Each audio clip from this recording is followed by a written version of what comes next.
Everyone, नमस्ते and welcome back to my channel. तो friends, कैसे हो आप सब? उम्मीद करती हूँ कि आप सब बहुत अच्छे होंगे। तो आज मार्केट गई थी ना, तो आते वक्त मैंने थोड़े बहुत किचन का सामान मुझे लेना था, तो वो मैंने ले लिया है। क्योंकि ना महीने का राशन हम भले ही एक ही बार में मंगा लेते हैं, लेकिन कई बार ना थोड़ी बहुत चीज़ें बीच में घटी जाती है। तो जाते वक्त ना मैंने चेक कर लिया था कि क्या क्या किचन में घटा हुआ है, तो वही अभी मैं लेकर आई हूँ। तो क्या कर रही हूँ ना, साथ ही साथ अरेंज भी कर दे रही हूँ। क्योंकि अगर इसे ऐसे ही छोड़ दिया ना कि टाइम जब मिलेगा तब करूँगी, तो वो कभी नहीं होने वाला है। फिर वो चीज़ें ऐसे ही पड़ी रहती है। और सच में अगर आप बोलोगे ना कि टाइम मिलेगा तब करेंगे, तो वो चीज़ें कभी नहीं होती है। टाइम आपको हर चीज़ के लिए निकालना पड़ता है। अपने काम को आप कैसे मैनेज करोगे ना, ये आप पे ही डिपेंड करता है। और साथ ही में ना ये छोटे छोटे आर्टिफिशियल प्लांट मुझे मिल रहे थे 2 के सेट में, और प्राइस भी काफ़ी अच्छा था। 99 में मुझे ये 2 मिले हैं और बहुत प्यारे लग रहे थे। मतलब कोई कोई चीज़ें होती है ना कि आप एक नज़र देखो और आपको भा जाती हैं, आप उसके प्रति अट्रैक्ट हो जाते हो, तो सेम वही है। तो इसीलिए मैंने इसे ले लिया और दाम भी बहुत अच्छे थे, तो मना कैसे कर सकती थी इसे। और इस तरीके के छोटे छोटे प्लांट ना आपके घर को और भी ज़्यादा खूबसूरत बनाते हो। किसी भी कॉर्नर में रखो ना, वो कॉर्नर की खूबसूरती बहुत ज़्यादा बढ़ जाती है। सो इसे फ़िलहाल अभी मैंने यहाँ रखा है, बाद में देखते हैं कहाँ कैसे किस तरीके से इसे डेकोर करना है।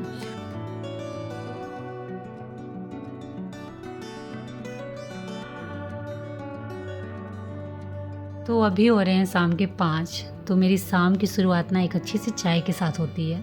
तो चाय बन चुकी है, तो फटाफट ना अपनी अच्छी सी चाय एंजॉय कर लेती हूँ। उसके बाद फिर अपने कामों में लगती हूँ। और चाय कभी भी ना मैं ऐसे नहीं पीती हूँ, मुझे उसके साथ बिस्किट निमकी कुछ भी आप दे दो चलेगा, बट थोड़ा बहुत चाहिए। ऐसे चाय बिल्कुल नहीं मैं पी सकती हूँ। तो मैं आ गई हूँ चाय लेकर, और युग भी यहाँ बैठा हुआ था बिस्किट लेके कि मम्मी मुझे बिस्किट चाय खानी है। तो बच्चों को ना ऐसे मैं चाय बिल्कुल नहीं देती हूँ, क्योंकि चाय ना हेल्थ के लिए बिल्कुल अच्छी नहीं होती है। मैं भले पीती हूँ, बट मैं अभी बहुत कंट्रोल में पीती हूँ। सुबह शाम सिर्फ मैं चाय लेती हूँ, उसके बाद मुझे आप कभी नहीं देखोगे चाय पीते हुए, चाहे कुछ भी हो जाए। चाय पीने के बाद ना मैं सीधे आ गई थी किचन में, क्योंकि सुबह और शाम ना थोड़ा सा काम रहता है। तो अगर आप बीच में थोड़ा सा ब्रेक ले लो ना या बैठ जाओ ना, तो फिर आप ही के लिए दिक्कत है। और अभी दिन छोटा है ना, तो ट्राई शाम में यही करती हूँ कि जितनी जल्दी हो सके अपना काम ख़त्म करूँ। तो सिंक में थोड़े बहुत बर्तन पड़े हुए थे, और आपको पता है सिंक में अगर एक आध दो बर्तन भी हो ना, तो आपका किचन बहुत ज़्यादा गंदा लगता है। साथ ही साथ जो सिंक वाला एरिया है आपका, वो भी बहुत ज़्यादा मेसी लगता है। तो मैंने उन सारे बर्तनों को फटाफट क्लीन कर लिया, और उसके बाद ना बच्चे बैठ गए थे पढ़ने के लिए। तो शाम में मेरी कोशिश यही रहती है ना कि बच्चे जब स्टडी कर रहे हों तो उनके साथ थोड़ी देर बैठूं, क्योंकि घर के काम तो होते रहेंगे, लेकिन बच्चों की स्टडी भी बहुत ज़रूरी होती है। और अब जब तक सामने में बैठ के देखोगे नहीं ना, तो आपको समझ में भी नहीं आएगा कि आपके बच्चे क्या पढ़े नहीं पढ़े। और कई बार ऐसा होता है ना बच्चों के साथ भी कि अगर पेरेंट्स ना बैठे हो ना, उन्हें ऐसे ही छोड़ दिया गया हो कि आप पढ़ो अपना, तो बहुत कमी होता है कि वो अच्छे से पढ़ते हैं। आधा से अधिक टाइम वो ऐसे ही निकाल देते हैं। सो मेरी कोशिश यही रहती है कि अगर मेरे काम भी हैं, कुछ प्रिपरेशन भी करना है, जैसे मुझे अभी रात के लिए सब्ज़ी कट करनी थी, तो वो प्रिपरेशन मैं साथ में ही बैठ के कर रही थी। तो मेरा काम भी हो रहा था और बच्चों की स्टडी में मैं हेल्प भी कर दे रही थी, और देख भी रही थी कि आप पढ़ रहे हैं नहीं पढ़ रहे हैं। तो इस तरीके से मेरे काम होते हैं।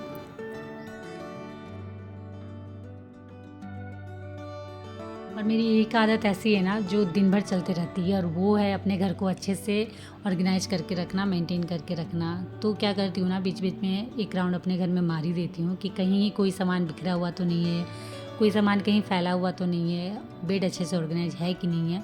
क्योंकि ये छोटी छोटी चीज़ें ना आपके घर को खूबसूरत बनाने में बहुत मायने रखती है, और आपके घर को ख़राब करने में भी बहुत मायने रखती है। तो इन छोटी छोटी आदतों को अगर आप अपने डेली रूटीन में शामिल करोगे ना, तो आपको हमेशा एक साफ़ सुथरा घर मिलने वाला है। तो इसीलिए ना मुझे जब भी कभी कहीं कपड़े बिखरे हुए मिलते हैं या फिर बेड बिखरा हुआ है ना, तो मेरी कोशिश यही रहती है कि उसी वक्त उसे मैं सेट कर दूँ, अरेंज कर दूँ। जैसे यहाँ थोड़े बहुत कपड़े पड़े हुए थे ऊपर में, तो उसे मैंने अच्छे से फोल्ड करके उनकी जगह पे रख दिया है। और बेड भी बिखरा हुआ था, क्योंकि घर में बच्चे हैं ना, तो आप ये मत सोचो कि जैसा हमने सुबह सेट करके रखा था शाम तक वो वैसे ही रहने वाला है। सोफे बेड वो थोड़ा बहुत बिगड़ता ही है, और अभी ठंड है ना, तो बच्चे अगर बेड में है तो वो ब्लैंकेट ओढ़ना ही है उन्हें, तो बेड थोड़ा बिखरा हुआ है रहता ही है। ओके, उसके बाद ना रात काफ़ी हो गई थी, मुझे बहुत सारे काम करने थे और सुबह जल्दी भी उठना था। सो ये है नेक्स्ट मॉर्निंग। तो गुड मॉर्निंग फ्रेंड। और आज है थर्सडे, तो मुझे करनी है पूजा, क्योंकि मैंने आप लोगों को इससे पहले वाली वीडियो में बताया था ना कि अभी जो कार्तिक पूर्णिमा के बाद जो अगहन महीने में बिफे आता है ना, बृहस्पतिवार आता है, उसमें हमारे यहाँ लक्ष्मी माँ की पूजा होती है। तो आज है पहला बृहस्पतिवार, तो माँ लक्ष्मी की पूजा करनी है। तो ये पूजा ना सुबह ब्रह्म मुहूर्त में ही होती है। तो मुझे उठने में थोड़ी सी ऐसे भी लेट हो गई है। 4 बजे का मैंने अलार्म लगाया था, लेकिन ठंड भी है और नींद बिल्कुल भी नहीं खुलती है, सच बोल रही हूँ। तो 4 बजे का अलार्म भले लगाया था मैंने, लेकिन 4:30 में उठी हूँ। तो फटाफट मैं फ्रेश होती हूँ, क्योंकि पूजा की तैयारियां मैंने शाम में ही कर ली थी सारी। बट अभी नहा धोवा के बस पूजा करना है, लेकिन उससे पहले ना जो मंदिर है ना उसे भी क्लीन करना है। और रही बात पूरे घर की झाड़ू पोछा की, तो हमारे यहाँ मैंने जैसे पहले भी बताया था कि एक दिन पहले ही जो होना होता है वो होता है। बिफे के दिन, बृहस्पतिवार के दिन झाड़ू पोछा हम घर में नहीं लगाते हैं, क्योंकि आप हर डोर पर देख रहे हो माँ लक्ष्मी के पैर मैंने बनाए हैं। तो आज के दिन ना इन्हें ना मिटाते हैं, ना घर में झाड़ू पोछा होता है, कुछ भी नहीं होता है। मतलब साफ़ सफाई वाला काम हम नहीं करते हैं आज के दिन। बस मैंने पूजा रूम को पोछा है, क्योंकि पूजा वहीं होगा तो उसे पोछना तो ज़रूरी था। और वहाँ मैंने चौक चंदन भी नहीं लिखा है, अभी नहाने के बाद वहाँ करूँगी। और पूजा रूम को ना हमेशा मैं हाथ से ही पोछती हूँ, मॉप का यूज यहाँ नहीं करती हूँ। और काफ़ी अंधेरा है, क्योंकि सुबह के बज रहे हैं, अभी 5 हो रहे हैं। 4:30 में मैं उठी थी, उसके बाद करते करते भी 5 बज गए हैं। तो अभी पूजा करनी है ना, तो अभी क्या करते हैं ना, खिड़की दरवाजे जो हैं खोल देते हैं, क्योंकि पूजा के करने के समय ना खिड़की दरवाजे बंद कभी नहीं होने चाहिए। और मैं चली सावर लेने। तो मैं आ गई हूँ सावर लेकर। बहुत ज़्यादा ठंड लग रही थी, क्योंकि ठंड के समय में इतनी सुबह सुबह नहाना बहुत बड़ा काम है। ओके, कोई नहीं, तो चलिए अब करते हैं पूजा की शुरुआत। क्योंकि घर में पूजा होती है ना तो बहुत ज़्यादा अच्छा लगता है, घर का माहौल ही कुछ और रहता है। और वैसे भी इतनी सुबह सुबह पूजा, ब्रह्म मुहूर्त में जो पूजा की जाती है ना, वो बहुत घर के लिए फ़ायदेमंद होती है, बहुत अच्छी होती है। और माँ लक्ष्मी की पूजा ना ऐसे ही सुबह सुबह की जाती है। और लगभग सारी तैयारियाँ हो गई है। तो अब जाकर ना अच्छे से पहले माँ लक्ष्मी की पूजा मैं कर लेती हूँ, और उसके बाद फिर आप लोगों से मिलती हूँ।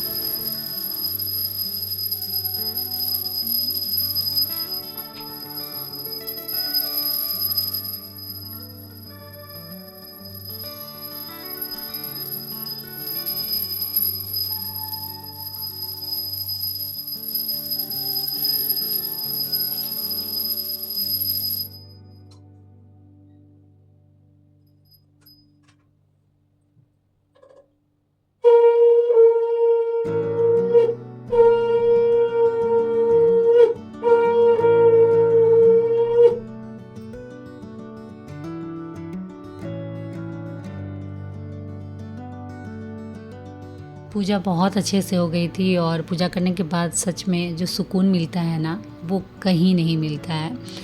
और घर में की जो एनर्जी रहती है ना, बहुत ज़्यादा पॉजिटिव एनर्जी रहती है। जो धुआं हम जलाते हैं ना, धूप जो हम जलाते हैं ना, उसकी खुशबू पूरे घर में फैली हुई रहती है। बहुत अच्छा फील होता है, बहुत अच्छा लगता है। और अभी ना चारों तरफ सन्नाटा है, बस चिड़िया की चहचहाट है, और बहुत अच्छा लग रहा है। बाहर का माहौल ठंड है, बट बहुत अच्छा लग रहा है। मन तो काफ़ी कर रहा था कि बालकनी में रहूं, लेकिन अभी बच्चों के स्कूल है, सो उनके लिए मुझे नाश्ता भी बनाना है। तो मैं यहाँ ना तैयारियाँ कर रही थी कत्थू रोटी की, तो वही मैं कत्थू की प्रिपरेशन कर रही थी, कत्थू बना रही थी। और कत्थू रोटी हमारे यहाँ बहुत फेमस है। कत्थू रोटी भी आई थिंक बहुत कोई जानते होंगे कैसे बनता है, किस तरीके से बनता है। ये नहीं जानते हो ना, तो प्लीज़ आप मैसेज करना, कमेंट करना, मैं नेक्स्ट टाइम ज़रूर बताऊँगी कैसे बनाते हैं कत्थू रोटी, बहुत टेस्टी लगती है। और उसके साथ बना रही हूँ आलू गोभी की सब्ज़ी। तो आलू गोभी ना मैंने फ्राई करके रख लिया है, बॉईल नहीं किया है इस बार मैंने आलू को, क्योंकि बॉईल करती हूँ ना आलू तो एकदम वो हलवा की तरह हो जाता है। तो मैंने अभी ऐसे ही कट करके उसे फ्राई कर लिया है तेल में, और साइड में रख दिया है। और फटाफट यहाँ मसाले फ्राई करती हूँ। और आज का खाना ना पूरा शुद्ध सात्विक होता है, मतलब लहसुन प्याज तेल कुछ का भी हम यूज नहीं करते हैं। रिफाइंड तेल, डालडा, घी, किसी से भी आप खाना बना सकते हो। और लहसुन प्याज बिल्कुल भी यूज नहीं करना है आज। तो मैंने क्या किया है ना, टमाटर, एक बड़ा टमाटर मैंने ले लिया था, और उसमें अदरक, मिर्चा मैंने थोड़ा सा ज़्यादा डाला है, ताकि थोड़ी सी तीखी सब्ज़ी बने, अच्छी लगे।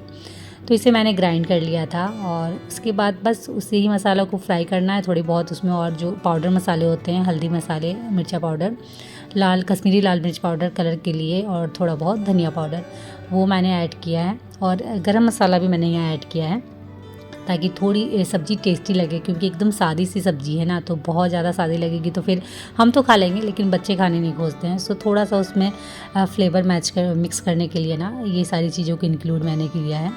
तो मसाले फ्राई हो गए थे, तो मैंने आलू को भी जो मैंने फ्राई करके रखा था वो मैंने इसमें ऐड कर दिया है। और फटाफट इसे मिक्स कर लेते हैं मसालों के साथ।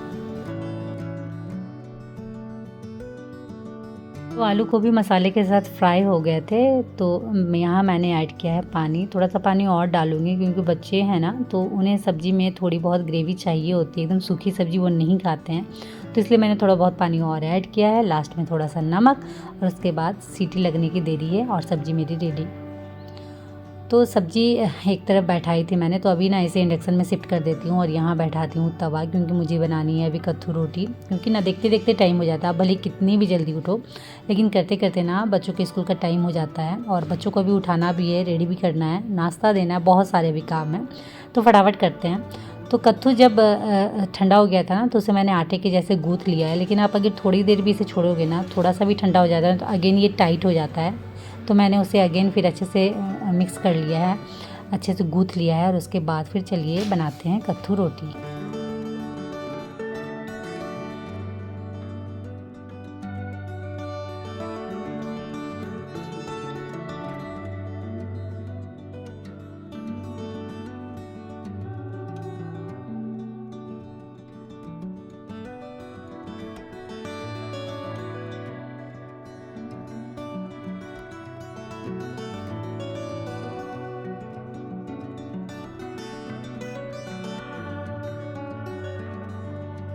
तो जी रोटियां बनकर रेडी थी, और बहुत सॉफ्ट, बहुत मुलायम होती है ये रोटियां। अगर आपने ट्राई नहीं किया है ना, तो मैं रेसिपी कभी बीच में बता दूंगी, आप प्लीज़ ट्राई करके देखना, बहुत टेस्टी लगती है, बहुत यम्मी लगती है। तो बच्चे भी हो गए थे रेडी, टाइम पे सब कुछ हो गया था, और मैंने कहा ना देखते देखते टाइम हो जाता है। तो बच्चे हो गए थे रेडी, युग चला गया था, प्रीत के जाने की बारी थी, तो वो भी निकल गया, और अब जाकर थोड़ी सी फुर्सत मिली है। बच्चों के जाने के बाद ही ना, बीच में अगर आपको 5-10 मिनट का ब्रेक लेना है तो आप ले लो, फिर अगेन घर के कामों में लग जाना है। वैसे आज घर की क्लीनिंग नहीं करनी है, तो इसीलिए मुझे थोड़ी बहुत फुर्सत मिली है। लेकिन फिर भी ना, जिस दिन आप चाहो ना कि आज थोड़ा सा रेस्ट कर लेंगे, या थोड़ी बहुत आज फुर्सत मिली है, कुछ और एक्स्ट्रा काम कर लेते, वो हो नहीं पाता। उस दिन काम आपके और भी ज़्यादा बढ़े हुए होते हैं। तो देखते हैं आज क्या क्या कैसे कैसे होता है, क्योंकि लगभग मेरे साथ तो ऐसे ही होता है कि जिस दिन मैंने सोचा ना कि आज कोई काम नहीं है, उस दिन पता नहीं बहुत सारे काम कहाँ से आ जाते हैं, और पूरा दिन आप बिजी रहने वाले हो उसके बाद। तो अभी फ़िलहाल ना थोड़ा सा अपने आप को भी टाइम देती हूँ, क्योंकि सुबह से उठने के बाद ना बाल झाड़ने की भी फुर्सत नहीं थी, जबकि मैं उठी हूँ इतनी सुबह 4:30 में, बट उसके बाद भी अपने आप को एक बार अच्छे से मिरर में देखने तक का भी टाइम नहीं मिला है। तो इसलिए ना अभी फिर से काम शुरू करूँ उससे पहले थोड़ी सी अपने आप की भी केयर कर लेती हूँ। तो चलिए, बाल मैंने अच्छे से झाड़ लिया था, और उसके बाद ना मशीन में मैंने कपड़े मॉर्निंग में ही दे दिए थे धुलने के लिए। तो कपड़े भी धुल गए हैं, तो उन्हें ना फटाफट धूप में दे देती हूँ, क्योंकि फ़र्स्ट हाफ में ही जो कपड़े सूखने हैं, क्योंकि सेकंड हाफ के बाद ना फिर धूप बहुत जल्दी चली जाती है। और अभी वैसे भी ना 2 दिन से बादल होके रखे हैं, तो कभी धूप कभी छाँव ऐसे ही चल रहा है। तो कपड़े सूख जाए वही गनीमत है, नहीं तो फिर ना कपड़े हल्के भींगे हुए ही रहते हैं। फिर आप दूसरे दिन धूप में डालो, सूखेंगे, तब फिर जाके उसे आप प्रॉपर यूज कर सकते हो।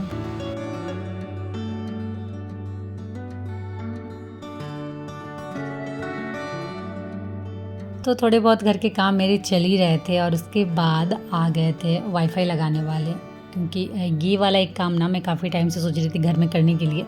लेकिन मैं जियो फाइबर का वेट कर रही थी, लेकिन वो हमारे यहाँ अवेलेबल ही नहीं था, क्योंकि जैसे मैंने कहा ना कि टाउन से थोड़ा दूर है हमारा घर, तो यहाँ वो अवेलेबल ही नहीं था, आ ही नहीं रहा था। और मैं काफ़ी दिन से वेट कर रही थी कि मैं अपने घर में जियो फाइबर लगाऊंगी। सो लास्ट में वो तो नहीं आया, बट अभी आ गया है जियो एयर फाइबर। तो इसके लिए ना मैंने 2 दिन पहले अप्लाई किया था, और मुझे सच में यकीन नहीं था कि ये इतनी जल्दी हो जाना है। तो मॉर्निंग में कॉल आया, उसके बाद मैंने सारा कुछ क्लियर किया, उसके बाद मैंने कंफर्म कर दिया था, और उनसे बोला था कि आप कभी भी भेज दो, बट ये इतनी जल्दी आ जाएंगे मुझे पता नहीं था। सो ये आ गए थे जो इंजीनियर होते हैं लगाने वाले, और वो अपना काम करना स्टार्ट कर दिए थे आते के साथ। जो आउटडोर यूनिट और इंडोर यूनिट लगता है ना, वो ये लगा रहे थे। तो पहले इन्होंने आउटडोर यूनिट लगाया, और उसके बाद इंडोर वाला काम कर रहे थे। और आज मैं बहुत ज़्यादा खुश थी, क्योंकि इस दिन के लिए ना मैंने काफ़ी टाइम से वेट किया है। बच्चे जब लॉकडाउन में घर में भी ऑनलाइन क्लासेस करते थे ना, उस समय भी मुझे बहुत मन था, बट वैसा हमारे इलाके में ना ऑप्शन नहीं था। लोकल वाईफाई आप ले सकते हो, लेकिन वो उतना अच्छा नहीं है। तो उस समय भी मुझे ये चीज़ कभी बहुत ज़्यादा खलती थी। और जब से मैंने यूट्यूब वाला काम स्टार्ट किया ना, उसके बाद तो और भी ज़्यादा, क्योंकि कई बार ना जब हम अपलोड करते हैं ना, तो मोबाइल में डाटा ख़त्म हो जाता था, तो फिर मुझे अगेन भरवाना पड़ता था। तो ऐसे छोटी छोटी प्रॉब्लम आती थी। लेकिन फाइनली आज वाईफाई लग रहा है ना, तो अब वो छोटी छोटी जो प्रॉब्लम दिक्कतें थी ना, वो क्लियर हो जानी है, और भी अच्छे तरीके से मैं अपना काम कर पाऊँगी, बेहतर तरीके से अपना काम कर पाऊँगी, क्योंकि वाईफाई वाला झमेला नहीं है। तो चलिए फ्रेंड, इस ब्लॉग को ना यहीं करते हैं एंड, और उम्मीद करती हूँ कि आज का ब्लॉग आप सभी को अच्छा लगा हो। तो अच्छा लगा हो तो फटाफट लाइक कर दीजिए, और अगर चैनल में नए आए हो ना तो प्लीज़ चैनल को सब्सक्राइब जरूर कर लीजिएगा। तो चलिए आज के लिए इतना ही, मिलते हैं नेक्स्ट ब्लॉग में, तब तक के लिए बाय, और आप सब अपना ख्याल रखिएगा।